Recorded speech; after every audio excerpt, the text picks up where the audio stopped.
In the vibrant city of Nairobi, where the skyscrapers pierce the sky and the streets hum with the pulse of life, there lived a couple named Ken and Aisha.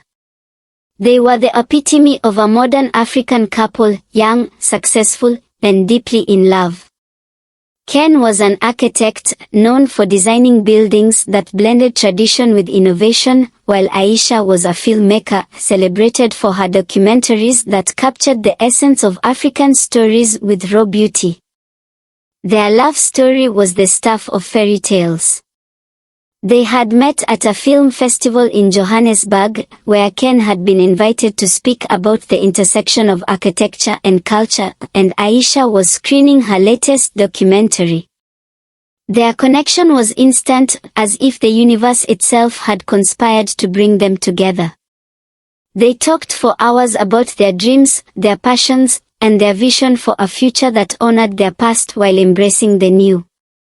It wasn't long before they were married, a union that was celebrated across their wide circle of friends and family. But as the years passed, the shadow began to creep into their lives. Despite their efforts, they could not conceive a child. At first, they shrugged it off, focusing instead on their careers and travels. But as time went on, the absence of children became a quiet, ever-present ache in their hearts. They visited doctors, tried various treatments, and even considered adoption, but nothing seemed to work. The diagnosis was devastating. Both Ken and Aisha were infertile, and there was no medical explanation for it. In their community, children were seen as the ultimate blessing, the continuation of the family line, and the promise of a legacy. For Ken and Aisha, who were both only children, the pressure was immense. Their parents, who had been patient and supportive, began to ask subtle questions. Friends, once full of excitement and encouragement, began to avoid the topic altogether. It was as if a quiet void had opened up around them, a silence that only they could hear. One day, in a moment of frustration, Aisha suggested they take a break from their lives in Nairobi. They needed to escape the constant reminders of what they couldn't have, to find a space where they could breathe again. Ken agreed, and they decided to travel to the island of Lamu, off the coast of Kenya. It was a place they had always wanted to visit, known for its rich history, Swahili culture, and stunning landscapes. Lamu was everything they had hoped for, a sanctuary of peace, with its narrow winding streets, ancient coral stone buildings, and the rhythmic sound of the ocean. They rented a small house by the sea, its walls covered in vibrant murals that told stories of the island's past. For the first time in years, they allowed themselves to slow down, to simply be. They spent their days exploring the island, talking to the locals, and soaking in the culture. But even in this paradise, the emptiness they felt lingered like a stubborn shadow. One evening, as they were walking along the beach, they encountered an old fisherman named Bwana Shuja. His skin was weathered by the sun and sea, and his eyes, though clouded with age, held a depth of wisdom that intrigued them. He greeted them warmly and invited them to sit by his fire. They accepted, and as the night grew darker, they found themselves sharing their story with him, their love, their hopes, and their deep sorrow at being unable to have children. Bwana Shuja listened in silence, his gaze never leaving the fire. When they finished, he looked at them with a kindness that made their hearts ache. "Children are a gift," he said slowly, his voice deep and resonant. "But they are not the only gift. There is a story that few on this island remember, a story of a couple much like you."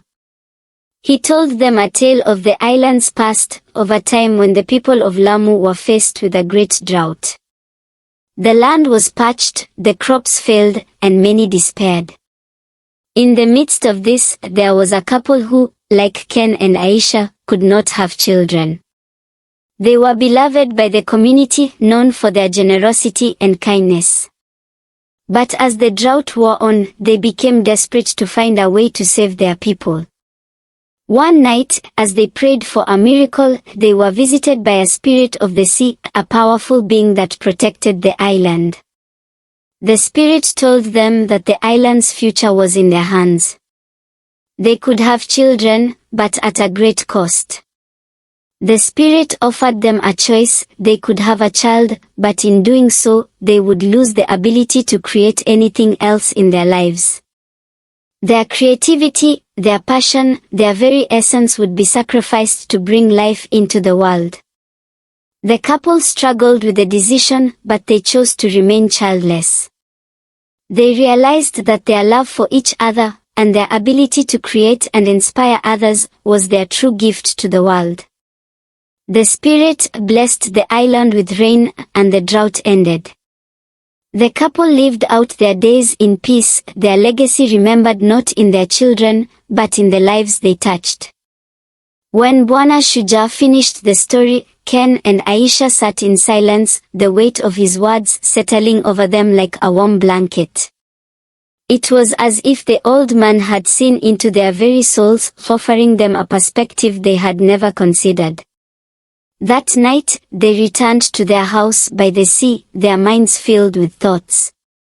They talked long into the night, exploring the possibility that perhaps their purpose was not to have children, but to use their talents to create something that would outlast them. They realized that their love for each other and their work was their true legacy, one that could inspire and uplift others in ways they had never imagined. In the days that followed, Ken and Aisha began to see the world through new eyes.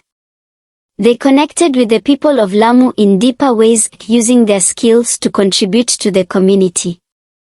Ken helped design a new school for the children of the island, blending traditional Swahili architecture with modern techniques. Aisha started a film project documenting the stories of the island's elders, preserving the rich history and culture of Lamu for future generations.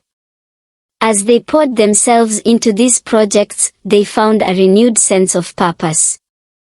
The void they had once felt began to fill with a different kind of joy, a joy born from the knowledge that they were leaving a mark on the world, not through a child, but through the lives they touched and the work they created.